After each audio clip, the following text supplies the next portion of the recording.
你有没有想过，自己每天搭乘的 MRT 脚下那条不起眼的橡胶条，可能是全球地铁工程最难解决的几厘米？很多城市的地铁到今天依然在提醒乘客一句：小心站台缝隙。但新加坡的做法完全不同，它不是把提醒做得更响，而是想办法把这道缝压到只剩3到5厘米。你以为主角是一条橡胶条，其实不是，真正支撑它的是一整套不允许列车随意停偏，不允许维保标准下降，也不允许系统长期差不多就行的运营体系。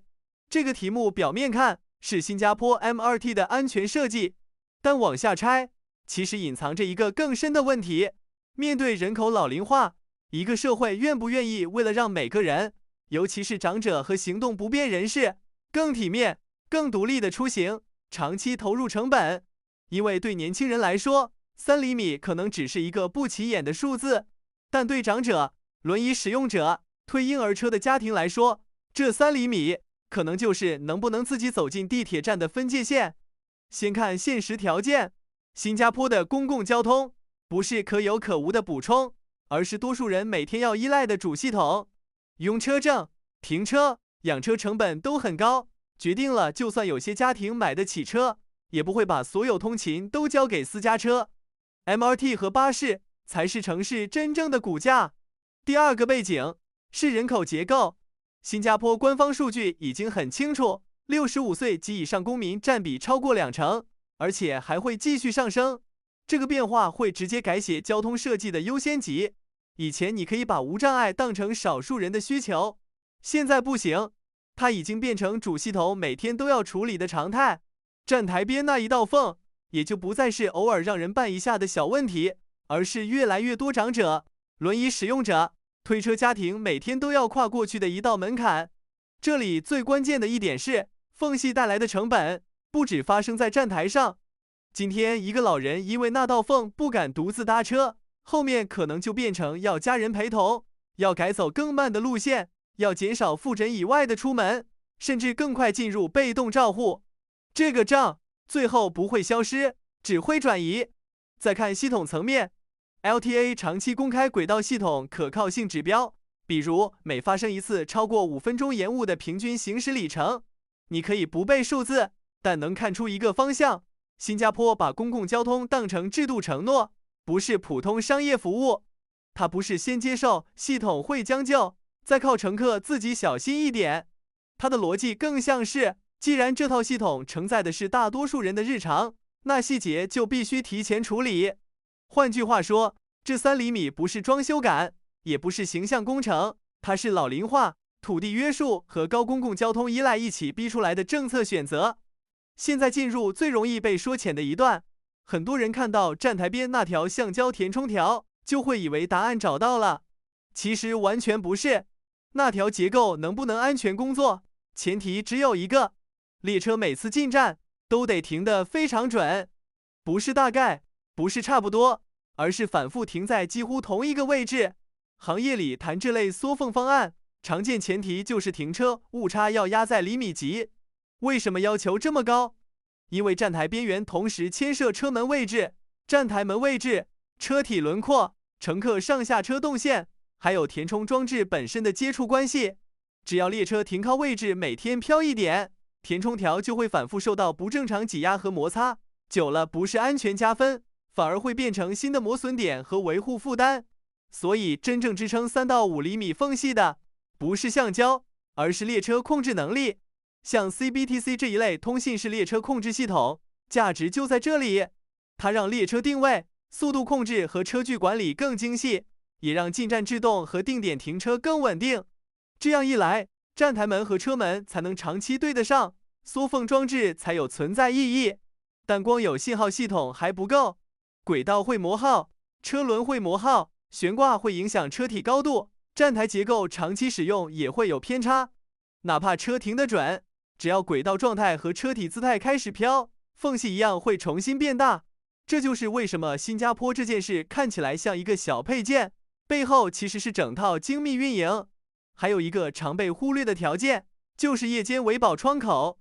新加坡 MRT 不是24小时运营，这一点常被抱怨，但从工程角度看，这给了系统非常关键的深度检修时间。轨道巡检、设备校验、门机测试、信号检查都要靠这几个小时完成。说到底，3厘米不是一个配件参数，而是一整套高精度运营能力的外显结果。没有精准停车，橡胶条只是摆设；没有持续校准，今天的3厘米，几个月后就未必还是3厘米。你更在意地铁快一点，还是稳一点？这个问题其实很值得聊。如果只把这件事理解成工程优化，还是低估了。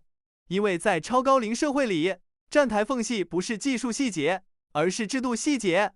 对年轻、脚不稳、手里没拿东西的人来说，3到5厘米和更大的缝，差别可能没有那么强烈。可对长者、轮椅使用者、推婴儿车的家长，差别非常直接。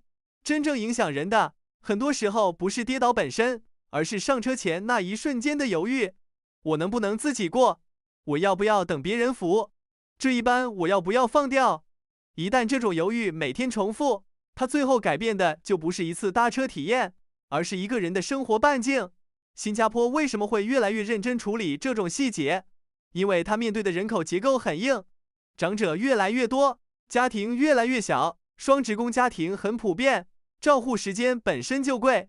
一个长者如果因为站台缝隙不敢独自出行，表面上看只是交通问题，实际上会一路连到医疗复诊、社区活动、买菜、探亲、社交，甚至心理状态。所以，新加坡把无障碍做进公共交通主系统，不是为了显得友善，而是为了让更多人尽量维持独立生活。这里还有一个很少被正面讲出来的点，就是尊严。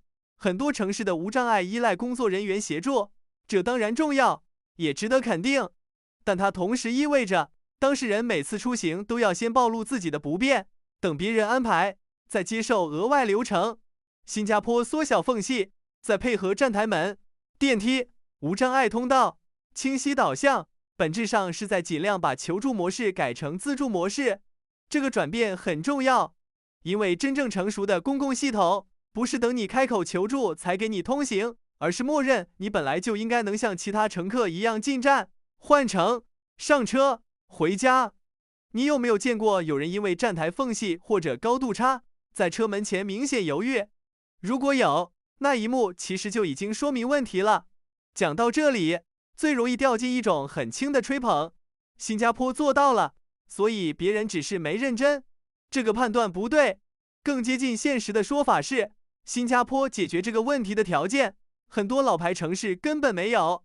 先看伦敦，大家熟悉的那句 Mind the gap， 背后不是文案成功，而是历史包袱太重。伦敦地铁很多线路修得极早，站台曲线、隧道断面、历史结构都不统一，车门和站台边缘天然就很难像新系统那样整齐对位。你当然可以做局部改造，但每改一个站都是高成本、高扰动，而且经常只能缓解，不能根治。再看纽约，纽约的问题不是不会升级，而是运营条件太硬。24小时地铁对夜班劳动者、跨区通勤和晚间经济都很重要，但代价也很明确。你很难像新加坡那样稳定拿到连续、可预测的夜间检修窗口。结果就是很多维护只能边运营边做，工程效率、校准深度和系统稳定性都会打折。你会发现，所谓复制新加坡模式，根本不是买设备那么简单，它要求的是整座城市接受更长施工期、更大扰民、更高财政投入，甚至接受部分服务模式改变。很多城市一碰到这里，政治和社会阻力就上来了。东京则是另一种路径，它同样面对老龄化，也同样重视无障碍，但答案不完全一样。除了站台门和硬件改造，日本很多场景仍然保留大量人员协助、流程管理和现场引导。这说明无障碍没有唯一标准答案，不同城市会被自己的历史条件、劳动成本和治理传统推向不同的解决方案。那新加坡的优势到底是什么？第一，轨道系统相对年轻，很多线路可以按照新的标准规划。第二，城市规模和治理结构更集中，跨部门协调成本更低。第三，也是最现实的一点，政府愿意长期投入公共交通。也正因为这样，新加坡模式并不轻松，公众既然长期买单，就会对可靠性提出更高要求。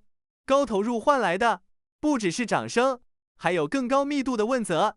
所以这期视频真正想讲的，不是新加坡完美，而是他在一个很具体的问题上，选择了用高投入去换高确定性。别的城市不是不懂，只是未必付得起，也未必改得动。你觉得24小时地铁和极高可靠性能不能同时做到？这个争议其实很值得讨论。所以这条3厘米的橡胶填充条，真正值得讨论的地方，从来不是它有多神奇，它让人看到的是，好的基建不是一件设备，而是一整套长期选择。新加坡没有把这个问题留给乘客自己小心一点，也没有把它只当成现场提醒。他用信号系统、维保纪律、财政投入和高标准问责，把一个老问题尽量压进系统里解决。这件事不浪漫，也不便宜，他要预算持续投入，要夜间检修持续执行，也要社会接受一件事：安全、可靠、体面，从来都不是免费的。所以下次你走进 MRT， 不妨低头看一眼那道缝，你看到的不是一条橡胶，而是一座城市怎么对待老人，怎么分配税金，怎么管理风险。如果你想继续看这种从一个细节一路拆到政策、财政和社会规则的新加坡深度内容，欢迎订阅频道，打开小铃铛，也欢迎在评论区告诉我，你觉得新加坡最值得学，但也最难复制的一项基建细节是什么？